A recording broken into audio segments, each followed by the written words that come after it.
Halo, assalamualaikum. Xiaomi 11T Pro saya udah laku, duitnya belum masuk sih, tapi saya udah belanjain lagi buat diputar ya.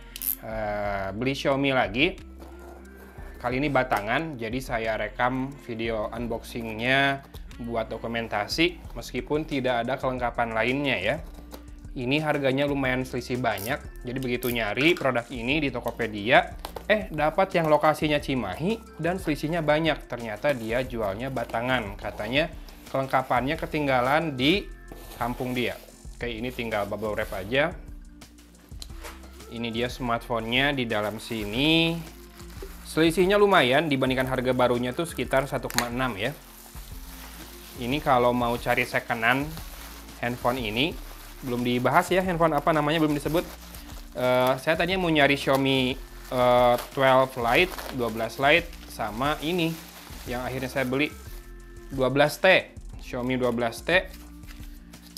Tapi akhirnya beli Xiaomi 12T karena yang 12 Lite gimana ya, saya nggak terlalu suka beli handphone desain kotak kayak gitu karena udah terlalu mainstream.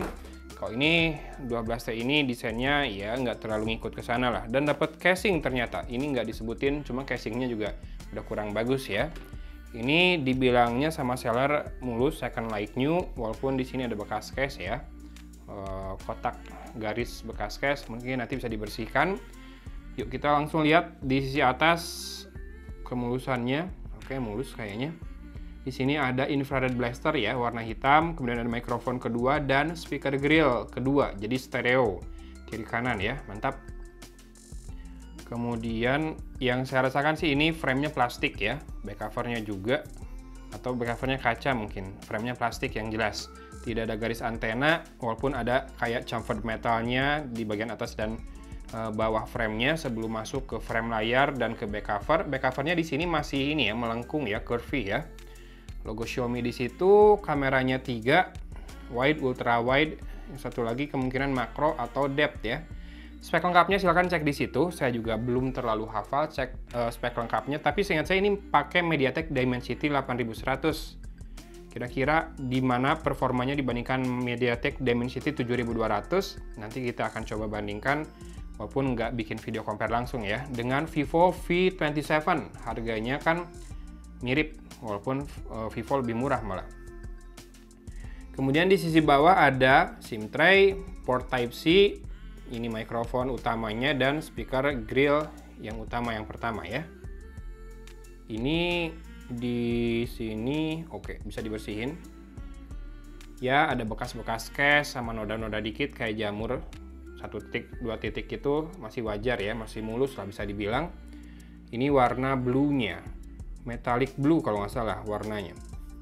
Di sisi kanan ada tombol power dan volume rocker. Di sisi kiri tidak ada apa-apa dan kita akan buka SIM tray-nya buat ngelihat slot memorinya ya. Harusnya sih nggak ada slot micro SD ataupun kalau ada hybrid kali. Karena ini kan 28256 seingat saya.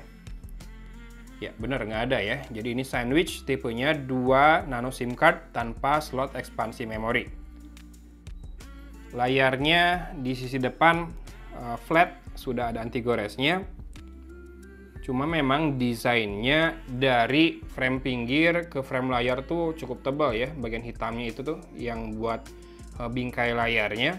Tapi dengan bingkai layar yang cukup tebal kayak gini, biasanya si bezelnya bisa tipis. Makanya di Galaxy A34 kemarin kelihatan bezelnya sedikit lebih tebal. Karena apa? Karena framenya tuh nggak ada si frame layarnya ya. Jadi dari frame body itu langsung masuk ke layar, lurus banget.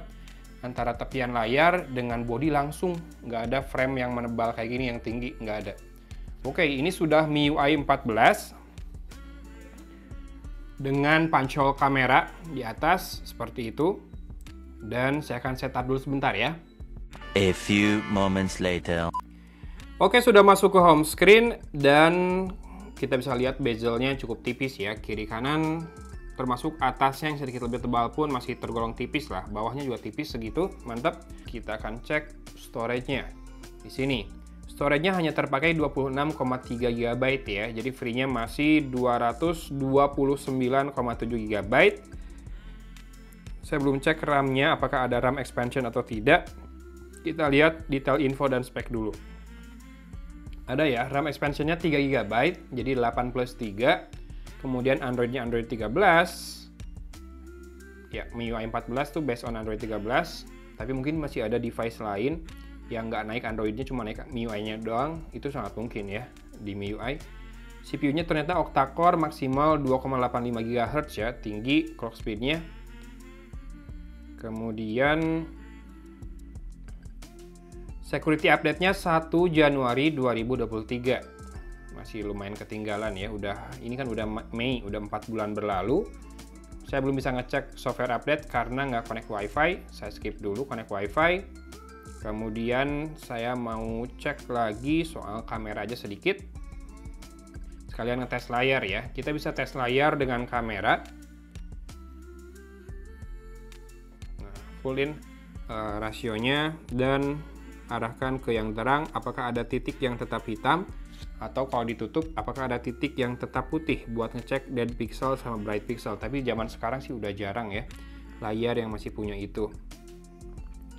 Oke, kemudian kita kembalikan rasionya ke 3:4 dan ada ultra wide 0,6 kali, zoom 2 kali, dokumen, oke, pro, ada pro video mode dengan Pro photo mode ya, lengkap, segitiga exposure ada, fokus manual, shutter speed dari 1/4000 sampai dengan 30 detik, dan ISO dari 50 sampai dengan 6400, rentangnya lega banget.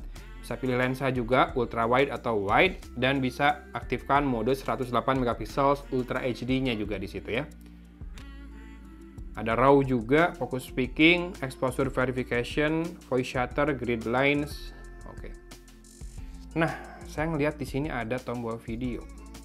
Berarti Pro Video Mode ada juga ya. Jadi bisa rekam video dengan settingan manual juga. Meskipun memang yaitu ada L-Log, Movie Frame, tapi nggak bisa atur audionya sumbernya dari mana memang ya. Nah, di video kita akan cek pertama ada steady video. Steady video itu di Full HD 30 fps ya. Tanpa steady video ada HDR. Oh, kalau HDR nggak bisa Full HD 60 fps. Selain itu dia bisa Full HD 60 fps atau 4K 30 fps. Dan bisa rekam dengan kamera makro juga di HD 720p 30 fps. Sekarang kita akan kembalikan dan cek kalau ngerekam dengan lensa ultra wide dia sampai Full HD 30 fps saja ya, nggak bisa 4K. Dan kalau kamera depan bisa sampai Full HD 60 fps. Mudah-mudahan hasilnya smooth buat bikin story Instagram. Lagi-lagi kalau HDR nggak bisa 60 fps ya. Foto kamera depan oke, cukup wide juga, portrait, night, dan more. Nih, mode lengkapnya ada 108 megapiksel, short video, panorama, vlog, slow motion, time lapse, movie effects, long exposure, dual video ada, dan clone juga. Ini buat bikin konten-konten fun ya, clone itu. Oke, barusan muncul notifnya kalau kameranya dipakai. Cuma sayangnya di MIUI ini privacy itu nggak termasuk munculin toast message kalau bentar, dari sini. Oh, ini call. Privacy dashboard. Nih, kamera akses sama mikrofon akses bisa dimatiin. Meskipun nggak muncul di toggles ya. Cuma, oh ini ada show clipboard access. Ya, ternyata ada ya show clipboard access. Ini penting dinyalakan. Jadi kita tahu aplikasi mana saja yang akses clipboard kita ketika dibuka. Kayak beberapa aplikasi e-commerce itu ngakses clipboard loh ketika kita buka. Jadi hati-hati aja ya. Sayangnya memang clipboard access nggak bisa dibatasi sampai saat ini. Nggak bisa diblok gitu ya. Jadi cuma dapat toast message-nya aja, notifnya aja. Oke lah, gitu aja mungkin unboxingnya. Kayaknya barangnya bagus, bener, mulus. Tinggal saya mau cari case baru. Karena case yang ini saya nggak terlalu suka. Nih. Matte tapi gampang kena minyak, buat apa? Harusnya matte itu nggak gampang kena minyak kayak gini ya. Tapi overall barangnya memuaskan lah dari seller ini.